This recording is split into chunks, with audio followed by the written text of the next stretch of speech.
जय श्री राम प्यारे भक्तों। हमारे हिंदू धर्म में हम हर रोज तुलसी माता को जल देते हैं, लेकिन क्या आप सभी जानते हैं कि तुलसी को जल देने से क्या फल मिलता है? तो आइए जानते हैं एक कथा के माध्यम से।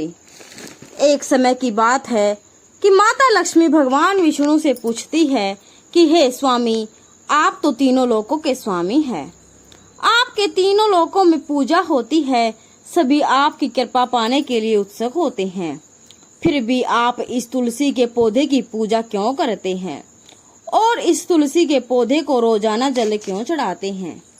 मैं इस तुलसी के पौधे को जल चढ़ाने का महत्व जानना चाहती हूँ। माता लक्ष्मी की बात सुनकर भगवान विष्णु कहते हैं कि हे देवी, तुलसी साक्षात लक्ष्मी का ही रूप है। तुलसी की रोजाना पूजा करने के बहुत सारे फायदे हैं और जो व्यक्ति तुलसी को जल चढ़ाने मात्र से ही जो व्यक्ति तुलसी को जल चढ़ाता है उसके सभी पाप नष्ट हो जाते हैं। तुलसी को जल देने के महत्व के बारे में मैं तुम्हें एक कथा सुनाता हूँ, तुम इस कथा को सुनो। फिर भगवान विष्णु कहते हैं कि हे देवी, उसे जो यह तुलसी की कथा सुनता है उसे 100 वर्षों तक तुलसी को जल देने का फल प्राप्त होता है। माता लक्ष्मी ने कहा, स्वामी, मैं इस कथा को बड़े ध्यान से सुन रही हूँ। फिर भगवान विष्णु ने कहा, हे देवी, बहुत समय पहले की बात है, किसी नगर में एक ब्राह्मण रहता था। उसका जन्म तो ब्राह्मण कुल में हुआ, लेकिन उसके कर्म नीच प्रवृत्ति के थे। वह ब्राह्मण हमेशा ही झूठ बोलता और गलत तरीके से पैसे कमाता था। उसका मन हमेशा ही बुरे कर्मों में लगा रहता। वह सदैव ही जुआ, वेश्यावृत्ति और चोरी में लगा रहता। उसने अपने जीवन में कभी भी कोई पुण्य नहीं किया और शास्त्रों का अध्ययन नहीं किया। ब्राह्मण होते हुए भी कभी पूजा पाठ नहीं किया। सदैव ही उसका मन दूसरों के धन पर लगा रहता था और वह दिन में भी जो धन कमाता उसे रात्रि में जुआ और वेश्यावृत्ति में उड़ा दिया करता। इस तरह वह ब्राह्मण अपने जीवन को पाप कर्मों में गुजार रहा था।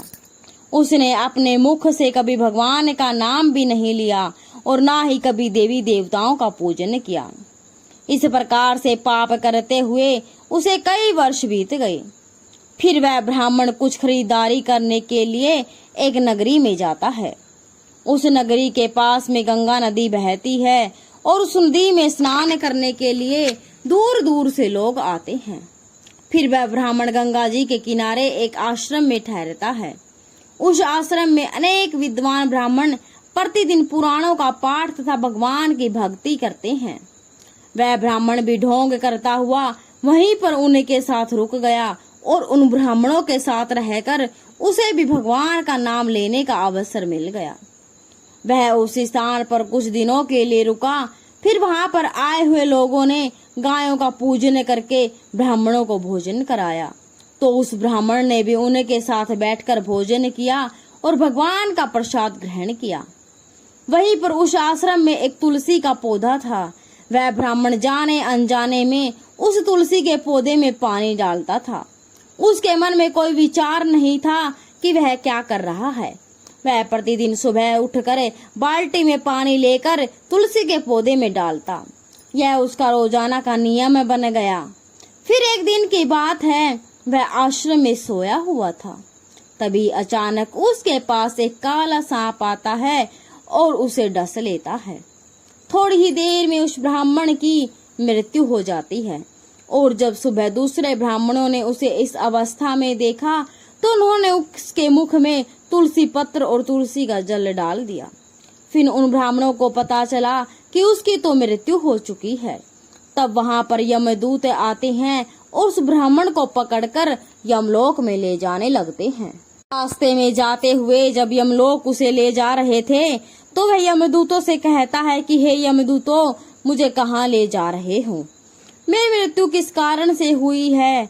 तब यमलोक दूत कहते हैं, हे ब्राह्मण, तुमने जन्म से लेकर मृत्यु तक बहुत पाप किए हैं और तुम्हारे पापों के कारण ही तुम्हें काले सांप ने काटा और जिसकी वजह से तुम्हारी मृत्यु हो गई। और अब हम तुम्हें यमपुरी लेकर जा रहे हैं। वहां पर यमराज तुम्हारे पाप कर्मों का लेखा जोखा देखेंगे और निश्चित ही तुम्हें घोर नरक में डालेंगे। फिर से वो ब्राह्मण फूट फूट कर रोने लगा और उन यमदूतों से माफी मांगने लगा, किंतु यमदूतों को उस पर जरा भी दया नहीं आई और वे उसे मारते हुए यमलोक लेकर चले गए। जब यमदूत उस ब्राह्मण को लेकर यमराज के सामने उपस्थित हुए तो यमराज के पास बैठे हुए चित्रगुप्त ने उस ब्राह्मण के कर्मों का लेखा जोखा निकाला और यमराज से कहने लगे, हे धर्मराज, इस ब्राह्मण ने तो अपने पूरे जीवन भर पाप ही पाप किए हैं। इसने तो अपने जीवन में कभी कोई पुण्य किया ही नहीं। यह तो घोर पापी है। इसे तो हमेशा के लिए नरक में डाल देना चाहिए। फिर यमराज कहते हैं, हे यमदूतों, जीवन भर पाप करने वाले इस ब्राह्मण को उठा कर ले जाओ और इसे नरक में डाल दो। यमराज का आदेश मिलते ही वे यमदूत उस ब्राह्मण को लेकर नरक की ओर चल दिए और ब्राह्मण को पीटते हुए नरक में ले गए और वहां पर ले जाकर उसे खोलते हुए तेल की कढ़ाई में डाल दिया। परंतु जैसे ही उस ब्राह्मण को खोलते हुए तेल की कढ़ाई में डाला तो वह तेल एकदम से ठंडा हो गया और वह शीतल हो गया। इस घटना को देखकर उस यमदूत को बड़ा ही आश्चर्य हुआ। ऐसा उसके साथ पहले कभी नहीं हुआ था। उस यमदूत ने कितने ही पापियों को उस तेल की कढ़ाई में डाला था और वे सभी उस तेल में गिरकर छटपटाने लगते थे। लेकिन जैसे ही वह ब्राह्मण गर्म तेल की कढ़ाई में गिरा तो वह तेल अचानक से शांत और शीतल हो गया। इस आश्चर्यजनक घटना को देखकर वह यमदूत जल्दी से दौड़ता हुआ यमराज के पास आया। यमदूत को देखकर यमराज ने कहा, हे यमदूत, क्या बात है, तुम इतने क्यों घबरा रहे हो? फिर वह यमदूत कहता है, हे धर्मराज, आपने जिस ब्राह्मण को नरक में डालने के लिए कहा था, मैंने जैसे ही उसे खोलते हुए तेल की कढ़ाई में डाला तो उस भट्टी की अग्नि बुझ गई और वह घोलता हुआ तेल बिल्कुल ठंडा हो गया। फिर यमराज कहते हैं, हे यमदूत, यह तो बड़ी ही विचित्र घटना है। ऐसा तो पहले नहीं हुआ। यमराज विचार ही कर रहे थे, तभी वहां पर नारद मुनि प्रकट होते हैं। नारद मुनि को देखकर यमराज अत्यंत प्रसन्न होते हैं और उन्हें प्रणाम करते हैं और उनका स्वागत करते हैं। फिर यमराज नारद मुनि से कहते हैं, मुनीश्वर, आप उचित समय पर आए हैं। हमने आज और अभी एक अत्यंत पापी ब्राह्मण को नरक में गिराया है, किंतु उसके गिरते ही नरक की अग्नि ठंडी हो गई और खोलता हुआ तेल भी शीतल हो गया। तब नारद मुनि यमराज से कहते हैं, हे धर्मराज, आपने जिस ब्राह्मण को नरक में डाला है वह नरक में डालने के योग्य है ही नहीं, क्योंकि उस ब्राह्मण के द्वारा अनजाने में ही ऐसे कर्म हुआ है जो नरक का नाश करने वाला है। जो मनुष्य पुण्य कर्म करने वाले लोगों की संगति करता है उसे उनके पुण्यों का भाग जरूर मिलता है। और यह ब्राह्मण तो कई दिनों तक भगवान के भक्तों के साथ रहा है। इस ब्राह्मण ने आश्रम में रहते हुए रोजाना तुलसी में जल डाला है, इसलिए ब्राह्मण बड़ा पुण्यात्मा बन गया और इसके सारे पाप नष्ट हो गए हैं। यह ब्राह्मण अब स्वर्गलोक में जाने का अधिकारी है। इस ब्राह्मण ने अनजाने में ही इतना पुण्य कमाया है जो कई जन्मों तक मनुष्य को प्राप्त नहीं होता। इसलिए हे धर्मराज, आप इस ब्राह्मण को नरक में ना डालो और इसके पापों के लिए इसे केवल इतना दंड दो। इसे सभी नरकों का दर्शन कराओ। नारद मुनि की बात सुनकर यमराज बहुत ही खुश होते हैं और उस ब्राह्मण को नरक से निकाल कर लाते हैं और अपने यमदूतों से कहते हैं, हे यमदूतों, इस ब्राह्मण को ले जाओ और संपूर्ण नरकों का दर्शन कराओ। फिर यमदूत उस ब्राह्मण को ले जाते हैं और संपूर्ण नरकों का दर्शन कराते हैं। भगवान विष्णु ने कहा कि हे देवी, इस प्रकार से यमदूत उस ब्राह्मण को संपूर्ण नरकों का दर्शन कराते हैं और उसे यक्षलोक में ले जाते हैं और फिर वह ब्राह्मण एक यक्ष बन जाता है। भगवान विष्णु कहते हैं कि हे देवी, वनस्पति नाम तुलसी, मास नाम कार्तिक, तिथि नाम एकादशी। देवी, वनस्पतियों में मुझे तुलसी प्रिय है, मास में कार्तिक मास और तिथि में एकादशी तिथि प्रिय है। इसलिए जो मनुष्य रोजाना तुलसी की पाठ पूजा करता है और तुलसी को जल चढ़ाता है वो मनुष्य मुझे सबसे अधिक प्रिय है। उस मनुष्य की कभी दुर्गति नहीं होती और वह मनुष्य कभी नरक में नहीं गिरता। जिन घरों में तुलसी का पौधा सदैव ही हरा भरा रहता है, उस घर में सुख, शांति और समृद्धि बनी रहती है। भगवान विष्णु कहते हैं कि हे देवी, मेरी पूजा में और कुछ चढ़ाए या ना चढ़ाए, परंतु तुलसी पत्र अवश्य चढ़ाने चाहिए, क्योंकि तुलसी पत्र के बिना मैं किसी भी प्रकार का भोग स्वीकार नहीं करता। इसलिए प्रत्येक घर में तुलसी का पौधा अवश्य होना चाहिए। अगर आपके घर में तुलसी का पौधा है तो सुख, शांति और समृद्धि के लिए तुलसी को चुनरी अवश्य चढ़ानी चाहिए। और हमेशा ध्यान रखें कि तुलसी का पौधा चुनरी के बिना अधूरा होता है। तुलसी केवल एक पौधा ही नहीं है, बल्कि एक देवी है, अर्थात विष्णु भगवान की पत्नी है। इसलिए तुलसी को चुनरी अवश्य ही चढ़ानी चाहिए। इससे पति पत्नी में प्रेम और विश्वास बढ़ता है। पति पत्नी का दाम्पत्य जीवन खुशहाल बना रहता है। घर में रहने वाली महिलाएं सदा सुहागिन और सौभाग्यशाली रहती हैं। तुलसी का विवाह भी अवश्य कराना चाहिए।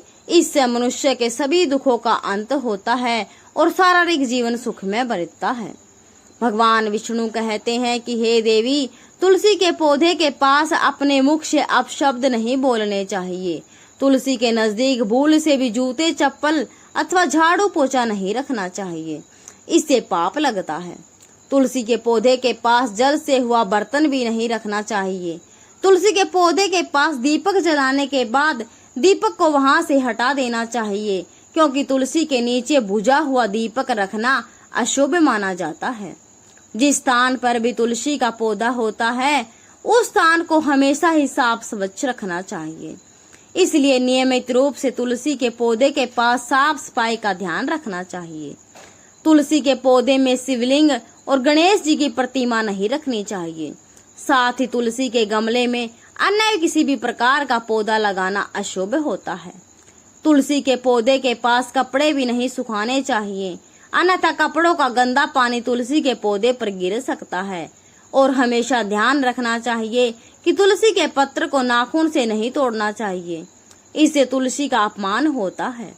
यदि तुलसी के पत्ते सूख कर गिर जाते हैं तो उन्हें कचरे में नहीं फेंकना चाहिए, क्योंकि वे पत्ते पैरों के नीचे आते हैं, जो अच्छा नहीं होता। उन पत्तों को आप तुलसी की मिट्टी में ही दबा दे। और रविवार के दिन तुलसी के पत्ते नहीं तोड़ने चाहिए। और रविवार को तुलसी को जल भी नहीं चढ़ाना चाहिए। बाकी सभी दिन तुलसी को सुबह स्नान से निवृत्त होकर जल देना चाहिए और शाम के समय एक दीपक जलाना चाहिए। भगवान विष्णु कहते हैं कि हे देवी, अक्सर महिलाएं स्नान के बाद अपने बाल खुले रखकर तुलसी को जल देती हैं। ऐसा करना गलत होता है। महिलाओं को हमेशा ही अपने बाल बांधकर माथे पर सिंदूर लगाकर ही तुलसी को जल देना चाहिए। इससे तुलसी का आशीर्वाद प्राप्त होता है। घर में तुलसी का पौधा लगाते समय ध्यान रखें कि इसके लिए गंदी मिट्टी का उपयोग ना हो, साफ स्वच्छ मिट्टी का ही उपयोग करना चाहिए। इससे तुलसी मार उठ जाती है और सूखने लगती है। तुलसी का पौधा कभी भी गंदे स्थान पर नहीं लगाना चाहिए, जैसे नाली अथवा बाथरूम के पास। तुलसी के गमले को कभी नहीं रखना चाहिए, अन्यथा गंदा पानी तुलसी के पौधे में गिर सकता है, जो बहुत ही अशुभ माना जाता है। घर में तुलसी का पौधा कभी सूखना नहीं चाहिए। शास्त्रों में ऐसी मान्यता है कि तुलसी का पौधा सूखना अकाल मृत्यु की सूचना देता है। घर में तुलसी का पौधा सूख जाए तो घर की सुख समृद्धि खत्म हो जाती है। सूखी हुई तुलसी माँ में तुलसी लक्ष्मी का वास नहीं होता। भगवान विष्णु कहते हैं कि शास्त्रों के अनुसार मासिक धर्म के में महिलाओं को तुलसी में जल नहीं देना चाहिए और तुलसी को स्पर्श नहीं करना चाहिए। तुलसी को बिना स्नान किए जल नहीं देना चाहिए और पैरों में चप्पल आदि पहनकर भी तुलसी को जल नहीं देना चाहिए। तुलसी को जल देते समय ध्यान रखें कि वह जल आपको पैरों में ना आए, इससे तुलसी का अपमान होता है। व्यक्ति हर रोज तुलसी माता के दर्शन करता है, उसे स्वर्ग की प्राप्ति होती है और तुलसी पत्र के सेवन से उसके सभी पाप नष्ट हो जाते हैं। तुलसी का पौधा हमेशा घर के सामने लगाना चाहिए। इसे पूर्व अथवा उत्तर दिशा में लगाना सबसे अधिक शुभ माना जाता है। तुलसी के पात मरुस्थलीय पौधे रखना भी अशुभ होता है। ऐसे पौधों से नकारात्मकता ऊर्जा निकलती है। शास्त्रों में कहा गया है कि जिन पौधों से हरी भरी कलियों की उत्पत्ति ना हो, उसके स्थान पर कांटे निकलते हों, ऐसे पौधे को तुलसी के पास कभी नहीं रखना चाहिए। शास्त्रों में केले के पौधे का विशेष महत्व बताया गया है। अगर तुलसी के पास केले का पौधा लगा देते हैं तो कई गुना अधिक लाभ प्राप्त होता है। केले के पौधे में देवी स्वयं मेरा वास होता है। इसे तुलसी के पास लगाने से घर में सुख समृद्धि आती है। तुलसी के पौधे में शालिग्राम भी अवश्य रखना चाहिए। तुलसी के गमले में शालिग्राम रखने से तुलसी का और भी अधिक शुभ प्रभाव आपको देखने को मिलता है। शालिग्राम मेरा ही निराकार रूप है। यह काले रंग का पत्थर होता है जिसे विलक्षण और मूल्यवान माना गया है। इसे अगर तुलसी के गमले में रखेंगे तो आपके घर में संपूर्ण नकारात्मक ऊर्जा नष्ट हो जाएगी। घर में केवल एक ही शालिग्राम की पूजा करनी चाहिए। भगवान विष्णु कहते हैं कि देवी, मेरी मूर्ति से कहीं ज्यादा उत्तम होता है शालिग्राम की पूजा करना। शालिग्राम को चंदन लगाकर उस पर एक तुलसी पत्र रखना चाहिए। प्रतिदिन शालिग्राम को पंचामृत से स्नान कराना चाहिए। ऐसा करने से मनुष्य के सभी पापों से मोक्ष हो जाते हैं। शालिग्राम सकारात्मक और सात्विकता का प्रतीक होता है। इस प्रकार से भगवान विष्णु ने माता लक्ष्मी को तुलसी के पौधे को जल देने का महत्व बताया और घर में तुलसी का पौधा लगाने के लिए सभी को नियम बताए। तो दोस्तों, आपने जाना कि हमें अपने घर में एक तुलसी का पौधा अवश्य लगाना चाहिए और हर रोज उसमें जल देना चाहिए और उसमें शाम के समय दीपक जलाना चाहिए। तो दोस्तों, यह जानकारी आपको कैसी लगी कमेंट बॉक्स में जरूर बताएं। जय श्री राम, जय श्री कृष्णा, जय तुलसी माता।